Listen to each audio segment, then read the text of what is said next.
Something Childish but Very Natural by Katherine Mansfield. Dramatised for radio by Jane Beeson. With Michael Maloney as Henry and Harriet Walter as Edna.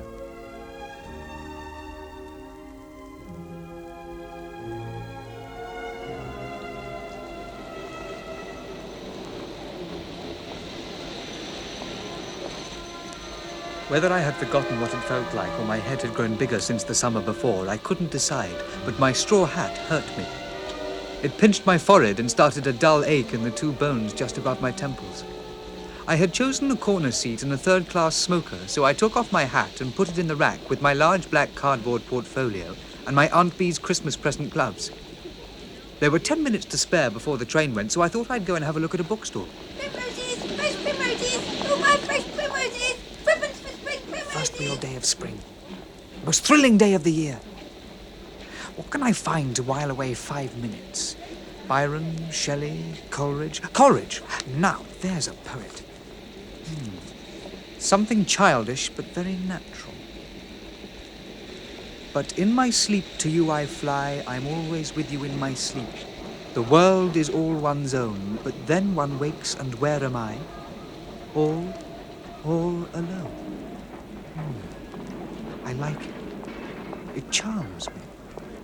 Yes, it does. It could have been written lying in bed very early in the morning, watching the sun dance on the ceiling. It's still like that. I'm sure he wrote it when he was only half awake, for it's got the smile of a dream on it. Sleep stays not though a monarch bids. Oh my God!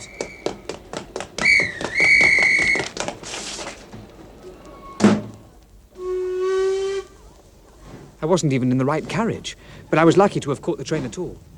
In the opposite corner, close against the wall, sat a girl. I didn't dare to look at her, but I felt certain she was staring at me. She must have thought me mad, dashing into a train without even a hat. I felt funny. I didn't know how to sit. I put my hands in my pockets and tried to appear indifferent. I frowned at a photograph of Bolton Abbey. But when I felt her looking at me, I couldn't help but glance back. She looked away immediately and out of the window. I went on looking. Her cheek and shoulder were half hidden by a long wave of marigold-coloured hair. I liked her green coat and her hat with a little wreath of flowers. The title of the poem came back into my mind, Something Childish but Very Natural. I supposed she went to school in London, that she might even be in an office. But no, I decided she was too young, and if she was, she would have had her hair up. I couldn't help looking at her. I had to speak to her. Had to. I began to put up my hand to raise my hat, but it wasn't there. Oh, I'm most awfully sorry, but I can't go on sitting in the same carriage with you and not explaining why I dashed in like that without my hat. I'm sure I gave you a fright, and just now I was staring at you, but that's only an awful fault of mine. I'm a terrible starer. If you'd like me to explain how I got in here, not about the staring, I will. It doesn't matter. You see, I just put all my things into a third-class smoker and was having a look at the bookstore. When you had to run for the train. Exactly. How did you guess? Oh, it's the kind of thing I do myself. Forget everything when I'm looking at a book. I hope there was nothing valuable. Oh, only some silly drawing that I was taking back from the office. Actually, I was rather glad to lose my hat. It's been hurting me all day. It's left a mark. How beautiful she was. How simply beautiful. My heart swelled as I spoke, bigger and bigger, trembling like a marvelous bubble so that I was afraid to breathe for fear of breaking it. Isn't life wonderful? I don't think so. Then I've been a fatalist for a long time now, months. Why? I can't speak, the noise. Wait till we're out of the tunnel. What was happening between us? We said nothing, but our silence was alive and warm. It covered me from head to foot in a trembling wave. In some mysterious fashion, we had established a bond between us. We couldn't be utter strangers if she could speak so simply and naturally. I began to feel it was absolutely necessary that when we came out of the tunnel, she should look up and understand me.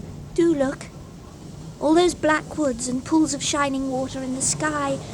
Well, apricot, isn't it? I get out here. Oh, so soon? Look, here, shan't I see you again? What? I must see you again. I come down from London every evening. Oh, you do really? Let me do it for you. Hi. I'll see you.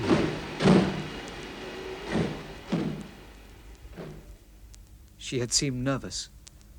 I had been too eager. She had left me without a word or glance. Saturday, a half day at the office, Sunday between, then Monday. By Monday evening, I was quite exhausted. I got to the station far too early, felt as though a pack of silly thoughts was driving me up and down the platform. She hadn't said she came by this train, supposing I went up and she cut me. There might be someone with her. Why did I suppose she'd ever think of me again? What was I going to say if I did see her? I felt tired. Terribly tired.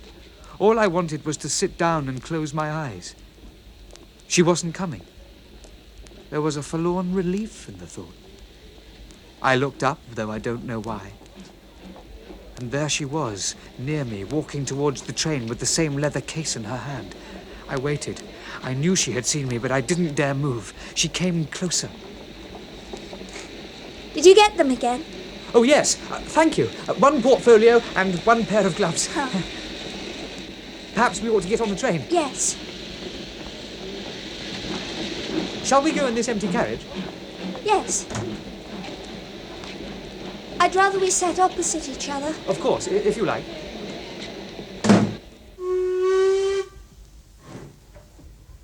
She pushed back a strand of hair that had fallen on her shoulder, and I saw that her hand was shaking. She sat stiffly with her knees pressed together.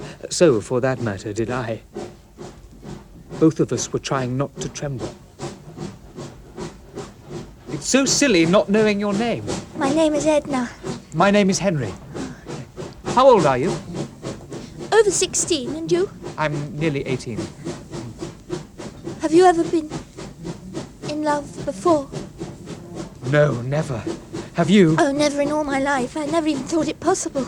Whatever did you do all Saturday and all Sunday? And today? I can't think. You tell me. As a matter of fact, I can't tell you either. I can't climb back over those mountains of days. But it's been agony. Agony. Yes. It's so extraordinary. I feel as I've known you for years. Well, so do I. I believe it must be the spring. I believe I've swallowed a butterfly and it's fanning its wings just here. Your heart. Oh, yes. And the really extraordinary thing is that I didn't care for men at all. I mean, all the girls at college. Were you at college? A training college, learning to be a secretary. I'm in an office. An architect's office. Such a funny place. Up 130 stairs. Do you like it? No, of course I don't. I don't want to do anything, do you? No, I hate it. My mother is a Hungarian, you see. I believe that makes me hate it even more. It would. Mother and I are exceptionally alike. I haven't a thing in common with my father. He's just a little man in the city. But Mother has got wild blood in her, and she's given it to me. She hates our life just as much as I do. All the same, we don't get on a bit together. It's strange, isn't it? I'm absolutely alone at home. Would you take off your hat? Take off my hat? Yes, it's your hair. I'd give anything to see your hair properly. But it is really... Oh, it is. It's the loveliest thing in the world. Like a cape of gold. Do you like it? People generally laugh at it. It's such an absurd colour. Oh, I won't have that. It's an absolutely perfect colour. Do you often sit with your chin cupped in your hands, like now? When I'm angry and feel something burning me up. Silly, isn't it? No, not a bit. I knew you must. It's your sort of weapon against all the dull, horrid things. However did you know that? That's just it, but however did you know? I just knew. Edna, what fools most people are. Just look at you and me. Here we are. That's all there is to be said. I know about you, and you know about me. We found each other just by being natural. That's all life is, something childish and very natural, isn't it? Yes. Oh, yes. That's what I've always thought. It's people that make things so complicated. As long as you can keep away from them, you're safe and happy. Oh, I've thought that for a long time. Then you're just like me. I believe we're the only two people alive who think as we do. In fact, I'm sure of it. Nobody understands me. I feel as though I were living in a world of strange beings. Do you? Always. We'll be in that loathsome tunnel again in a minute. Edna, can I just touch your hair? Oh, no. Please, don't. I realized my mistake directly. She drew back, and as we entered the tunnel, moved a little away from me.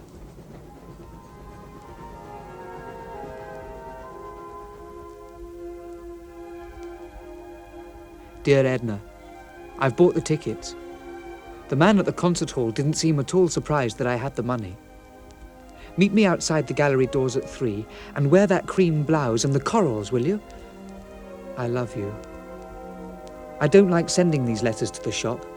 I always feel those people with letters received in their windows keep a kettle in their back parlour that would steam open an elephant's ear of an envelope. But it really doesn't matter, does it, darling? Can you get away on Sunday? Sundays without you are simply impossible. I do love you, Edna. Don't get run over before Saturday, and don't eat anything out of a tin or drink anything from a public fountain. That's all, My darling Henry, yes, I'll be there on Saturday, and I've arranged about Sunday too. That is one great blessing. I'm quite free at home. I've just come from the garden. It's such a lovely evening. Oh, Henry, I could sit and cry I love you so tonight. Silly, isn't it? I either feel so happy I can hardly stop laughing, or else so sad I can hardly stop crying, and both for the same reason. But we are so young to have found each other, aren't we? I'm sending you a violet, which is quite warm. I wish you were here now, just for a minute even. Good night, darling. I am Edna.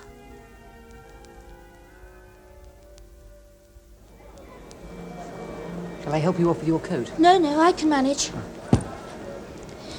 They're excellent seats, aren't they? Not the very best, but the man in the ticket office said they'd be good. Henry, flowers. Only 2 little roses. For you. They're gorgeous. Did you get my letter all right? Shall I unpin them? Of course. The violet you gave me is growing beautifully. You should see my room. I planted a little piece of it in every corner, and one on my pillow, and one in the pocket of my pyjama jacket. Give me the programme, will you? You can read it with me. I'll hold it for you. No, let me have it. Well, then I'll read it for you. No, you can have it after. Edna. Oh, please don't. Not here, the people. Henry, I want to explain something to you. I will, I promise, after the concert. All right. You're not sad, are you? Yes, you are, Henry.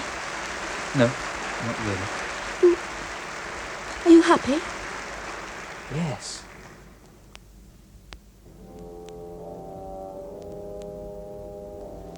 Why did I want to touch her so much, and why did she mind?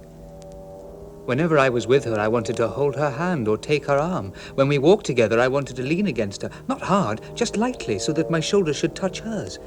But she wouldn't even have that. Every time I even asked her for her hand, she shrank back and looked at me with pleading, frightened eyes, as though I wanted to hurt her. How was it we could say anything to each other, and yet I couldn't touch her? Not even help her off with her coat. It was twilight when we came out of the hall. A blue net of light hung over the streets and houses. As we walked along beside each other, why was my heart so strangely heavy?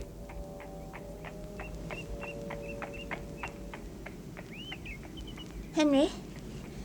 Henry, I'm not coming to the station with you. Don't wait for me, please. Please leave me. My God, what's the matter? Edna, darling, Edna, what have I done? Oh, nothing, go away. Edna, you're crying. Edna, you mustn't. Edna, stop. It's all my fault. I'm a fool. I'm a thundering idiot. I've spoiled your afternoon. I've tortured you with my idiotic clumsiness. That's it, isn't it? Edna, for God's sake. Oh, I do hate hurting you, sir. Every time you ask me to let you hold my hand or kiss me, I could kill myself for not doing it, for not letting you. I don't know why I don't even. It's not that I'm frightened of you. It's not that. It's only a feeling I can't understand myself even. Give me your handkerchief, will you? Here. All through the concert, I've been haunted by this. Every time we meet, I know it's bound to come up. Somehow I feel if once we did that, held each other's hands and kissed, we'd all be changed. I feel we wouldn't be free like we are. We'd be doing something secret. We wouldn't be children anymore. I know it sounds silly. I'd feel awkward with you, Henry. I'd feel shy. And I do so feel that just because you and I are you and I, we don't need that sort of thing. Oh, Henry, you do understand me, don't you? I think I do. But you're not going to be frightened anymore, are you? We'll forget, Edna. I'll never mention it again. Will it make you love me less? Oh, no. Nothing could. Nothing on earth could do that.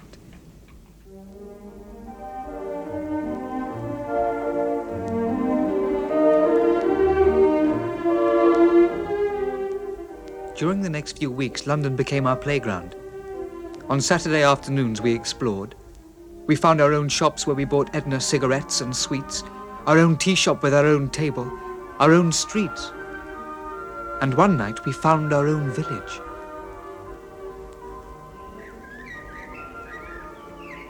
Just look at those little houses, Henry. They're nearly covered right up with creepers and ivy. Look, there's the river. We could walk along beside it. This is definitely the place for us to live in. There's even a house to let. I wonder if it'll wait if we ask it. I'm sure it will. Yes, I think I should like to live there. Yes. At night, the stars will shine like small candles.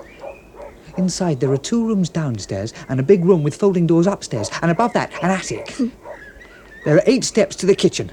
Very dark ones, Edna. You're rather frightened of them, you know. You asked me to bring a lamp to make sure our maid has raked out the fire before we go up to bed. Yes, and our bedroom is at the very top, that room with the 2 square windows. When it's quiet, we can hear the river flowing and the sound of the poplar trees far, far away, rustling and flowing in our dreams. Darling. You're not cold, are you, Edna? No, only happy. Oh. The room with the folding doors is yours. It's a mixture. It isn't a room at all. It's full of your toys, and there's a big blue chair in it where you sit curled up in front of the fire with the flames in your long hair, because though we're married, you refuse to put your hair up and only tuck it inside your coat for the church service. There's a rug on the floor for me to lie on because I'm so lazy. Our maid only comes in the day. After she's gone, we go down to the kitchen and sit on the table and eat apples, or perhaps we make some tea, just for the sake of hearing the kettle sing. Oh, that's not joking. If you listen to a kettle right through, it's like an early morning in spring. Yes, I know. All the different kinds of birds. Oh, Henry, see the kitten? Kitty, look, it's heard me, it's coming. Let's not stop, let's go on pretending. If we're going for a walk, take the cat and put it inside the front door. I've got the key. You stay here, Edna, with your kitten while I go up to the steps and open the door. Let's go away at once. It's going to turn into a dream. Oh, don't. Don't, let's go home. We shan't, darling. What I feel so certain about is that we ought to be living there now. We oughtn't to wait for things. What's age?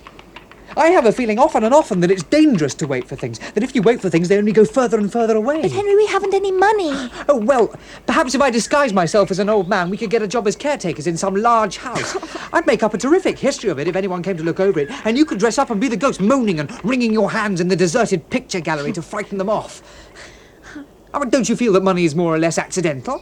That if one really wants things, it's either there or it doesn't matter. Oh, dear, I don't want to go home. Exactly, that's the whole trouble. We oughtn't to go home. I'm not really laughing. I'm not even happy. I'm lonely for you, Edna. I would give anything to lie down and cry with my head in your lap and your darling cheek in my hair. You have faith, haven't you, Henry? I mean, you are absolutely certain that we shall have a house like that and everything we want, aren't you? Not enough. That's not enough. I want to be sitting on those very stairs and taking off these very boots this very minute, don't you? Is faith enough for you? If only we weren't so young. Yet I don't feel very young. I feel 20 at least.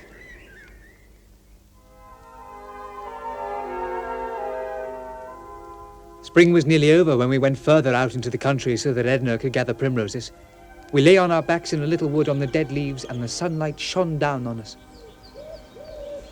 This is an enchanted wood, Henry. Look how the leaves are quivering over our heads, like fountains of green water. You coming to look for primroses? You go. Come back for me later. I'm too lazy. Keep my hat and jacket then, will you? I want to be free of everything so I can fly if I want. Don't fly far away, will you, Edna? So many different flowers. Wood sorrel and violets. Masses and masses of primroses down in the dip where the trees thin out. The wood was silent except for the leaves, but I knew she wasn't far, and I moved so that the tips of my fingers could touch her pink jacket. Ever since I'd waked, I'd felt strange, as though I was not really awake but dreaming. It seemed that the time before Edna had been a dream, and now we were both dreaming together, and somewhere in some dark place, another dream waited for me. No, I thought, that can't be true because I can't ever imagine the world without us. I tried to remember what it had felt like before Edna, but I couldn't. Those days were hidden by her. Edna, with her marigold hair and strange, dreamy smile, filled me up to the brim. I breathed her, I ate and drank her. A shivering ring of Edna kept the world away, or touched whatever it lighted on with its own beauty. Long after she'd stopped laughing, I could hear her laugh running up and down my veins. And yet, were we in a dream? Then suddenly I saw Edna and myself as two very small children walking through the streets, looking through windows, buying things, and playing with them, talking to each other, smiling. Then I rolled over and pressed my face in the leaves, faint with longing. I wanted to kiss Edna and to put my arms round her and press her to me and feel her cheek hot against my kiss her until I'd stifled my dream and got no breath left. Henry, I'm here. Call again. Edna? Down here. Beneath you in a green hollow. Oh, Henry, such beauties. I've never seen such perfect flowers. Aren't you tired yet? I wish I could feel tired. I want to walk all over the world until I die. I'm so happy. Oh, look ahead. There's nothing but heather. Let's sit down and rest in it. So lovely. I could almost fall asleep. I'm going to curl up under my hair and lie beside you. It's like being under the sea, isn't it? So sweet and still. Yes. Let's go. Which is the way, Henry? Back to the road is probably the best. No, I couldn't walk over the world. I'm tired now. You and I are tired, Henry. How much further is it? I don't know, not very far. Oh, it really is too far. I'm tired and I'm hungry. Carry my silly basket of primroses, will you? We're almost at a village. We're sure to find somewhere where we can get some tea. Wait. I know this place. I've often been here. See what that cottage says? Tea's provided. You sit on the bench and I'll go and order. Good afternoon. You haven't been here for a long spell, sir. No. Is the young lady your sister? Yes. There's a likeness. There, miss, if you like white jonquils. Oh, thank you. Thank you so much. I suppose you don't happen to know anyone who wants a cottage. My sister's taken ill and she left me hers. I want to let it. Well, I might know of someone. Oh, Could we go and look at it? certainly you could, sir. It's just a step down the road, the little one with the apple trees in front. I'll fetch you the key. Edna, will you come? Yes. Oh, yes, I'll come.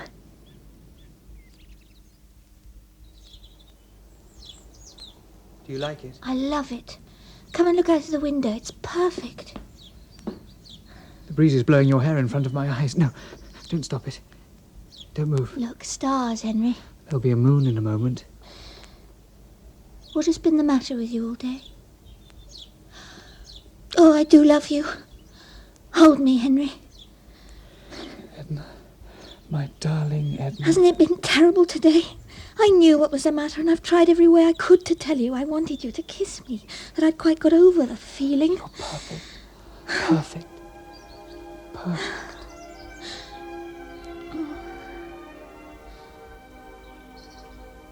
I'd have cut off my hand rather than spoil her happiness.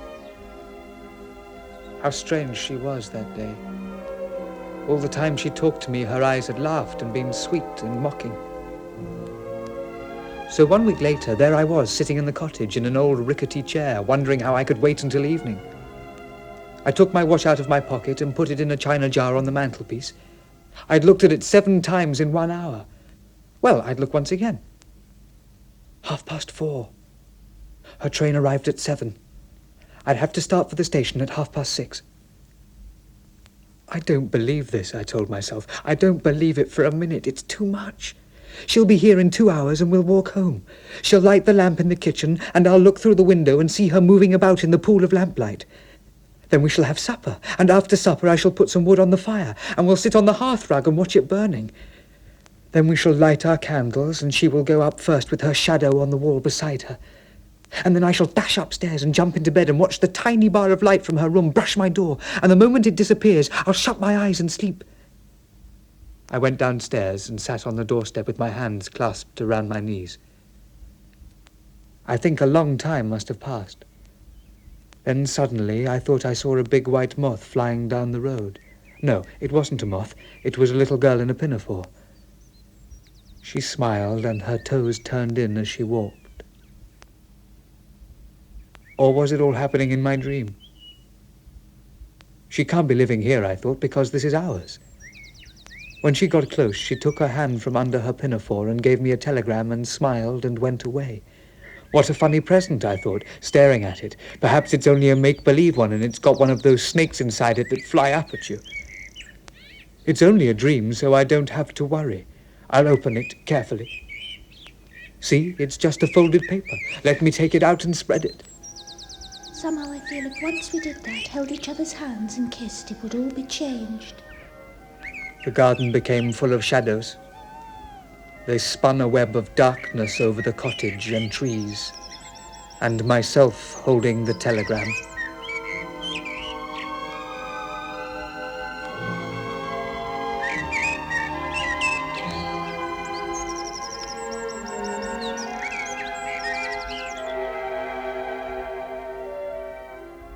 Something Childish but Very Natural by Katherine Mansfield was dramatised for radio by Jane Beeson. Henry was played by Michael Maloney and Edna by Harriet Walter. The woman, Madi Hedd. The play was directed by Cookson.